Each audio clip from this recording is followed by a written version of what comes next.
Olá, voltei aqui para falar um pouco mais sobre Giancarlo. Então achei uma necessidade de complementar aquele vídeo de quem é Giancarlo, de quem está trazendo esse material, de como eu me constituí, para que você saiba, né, da onde vem isso que eu estou trazendo aqui, né, e para ficar mais claro como que surgiu essa vontade, esse ímpeto de trabalhar com desenvolvimento pessoal.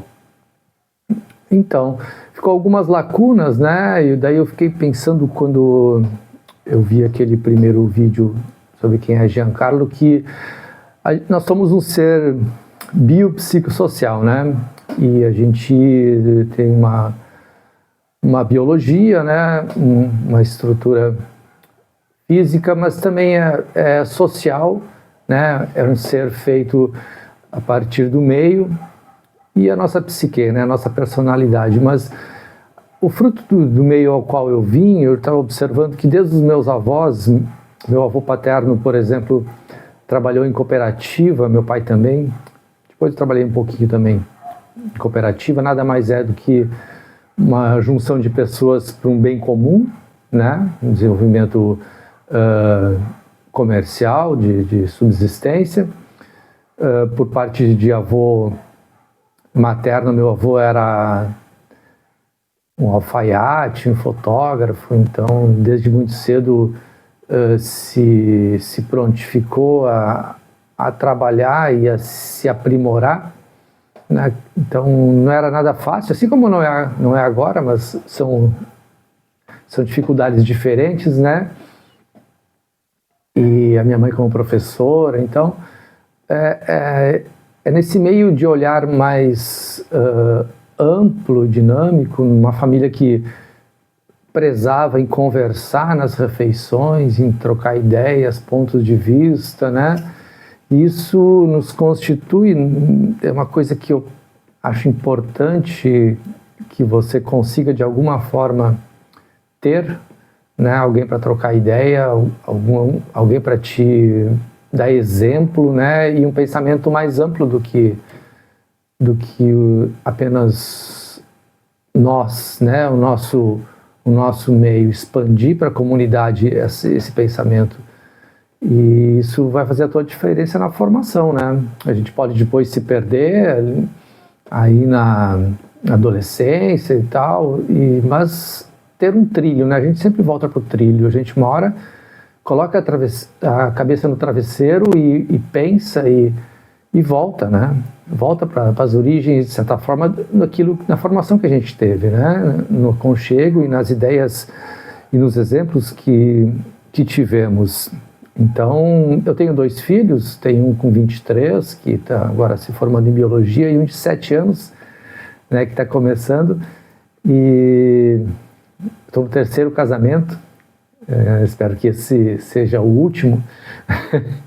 E a gente vai se aprimorando, vai melhorando, e sempre isso que a gente teve como exemplo é que nos acompanha, né? Então por isso é importante a gente saber como a gente dá exemplo, né? E os exemplos que a gente teve, se quiser mudar, para poder mudá-los, né? E esse exemplo que eu estou tentando dar aqui, eu tive também. Eu tive um mestre que me ensinou yoga por 10 anos, mais ou menos, o mestre De Rose. Eu fui discípulo dele. Nossa, maravilhoso, aprendi muito. Mas eu sabia que uma hora eu ia trilhar o meu caminho, né? Depois comecei a fazer psicologia e isso entrou em alguns conflitos com o yoga que ele ministrava. Então, dali para diante, eu até parei.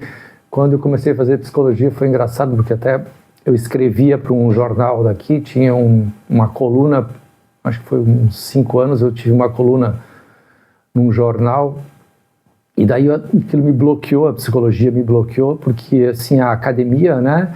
A academia exige que você tenha estudos, que você tenha uma produção de pesquisa para você escrever sobre aquilo. E isso, com o yoga, que é empírico, algumas coisas a ciência não consegue ainda te dar uma base científica, né? Desculpe a redundância, para aquilo ser... Então, aquilo me bloqueou, assim, por um tempo eu tive que parar de escrever, porque entrou em choque, mas isso também me distanciou do meu mestre, né? Para depois eu conseguir dentro de mim encontrar um meio termo, embora quando eu atue como psicólogo eu não atuo como professor de yoga, porque essas coisas se complementam, mas não se misturam, né? Bom, é importante eu colocar isso aqui também, porque até já fui questionado pelo Conselho de Psicologia aqui da minha região, e eu não faço essa mistura dentro da clínica, né? no set psicológico. Assim como eu não faço psicologia dentro da sala de yoga, né? Embora eu saiba que as duas coisas são importantes e dão resultado, né? Mas cada uma no seu quadrado. Então, fechando esse parênteses, a minha formação, né, e o que eu acho certo, o que eu acho errado, eu colhi de alguns lugares da minha experiência própria. E quero que esse canal e que esse material que eu disponibilizo, né, aos meus alunos, seja um apoio em determinado momento de sua vida, mas não quero vir aqui ditar regra, né, o que é certo, o que é errado, o que é certo, o que é errado para você que vai saber, né? Eu posso lhe dar pontos de vista, posso lhe dar técnicas que lhe auxiliam, né, para você se descobrir. E cada caminho é único, né? Cada ser é único e você vai encontrar o seu, né? E se eu puder te ajudar, eu vou te ajudar, né? De alguma forma, com algo que eu trouxer. Então, esse foi o meu processo, né? Eu fui também, por um tempo, diretor e fui sócio de uma escola infantil, né? Por 12 anos eu fui diretor dessa escola infantil. Foi uma experiência maravilhosa, né? Acompanhar pais e crianças, né? Desde bebês, era um berçário até 7 anos, a primeira infância, né?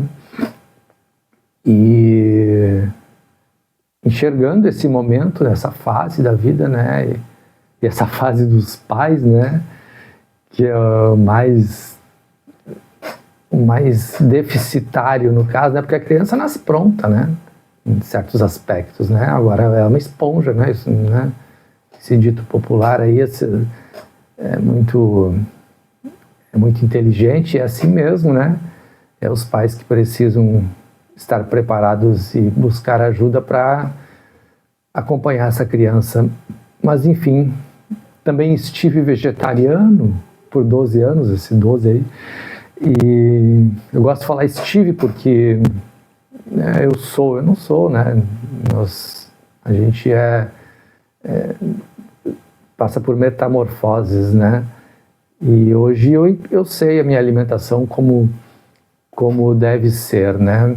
Então, quando eu quero, eu faço meus trabalhos, meus jejuns, minhas purificações com frutas e conduzo o meu organismo, né? Porque a alimentação não deve ser uma fonte de prazer, né? Uma fonte de nutrição. Mas aí a cabeça tem que estar razoavelmente boa para a gente não despejar nenhuma carência na alimentação, né? Ou se despejar, não se destruir, né? Então tem, de novo, o caminho do meio termo, né? Que é algo que não é fácil, mas é possível, né? É possível quando você tem força física, força mental, né? Discernimento e uma escolha consciente. Mas aí, vou voltar, tem técnica para isso, né? Tem técnica, tem lucidez e tem força no momento de escolha, né? Mas é isso, e hoje eu tenho espaço, né? Já consegui adquirir esse imóvel, né? Tem um espaço onde tem outras atividades, tem yoga, tem psicologia, tem shiatsu, tem fisioterapia, tem pilates, tem estética também, então a gente precisa cuidar da nossa estética, né? Não precisa ser um narcísico, né? Mas é importante a gente gostar de si, né? E ficar de bem consigo, né? Mas enfim, então isso é um pouco de mim, né? Eu sou este homem que tem um conhecimento, né? E que está agora iniciando a dividir com vocês aqui com essa ferramenta, né? No caso, esse canal do YouTube e também alguns outros canais, e também vou dar mentoria quando abrir os cursos, né? Mas é isso. Estou à sua disposição. Um abraço silencioso. Tchau, tchau.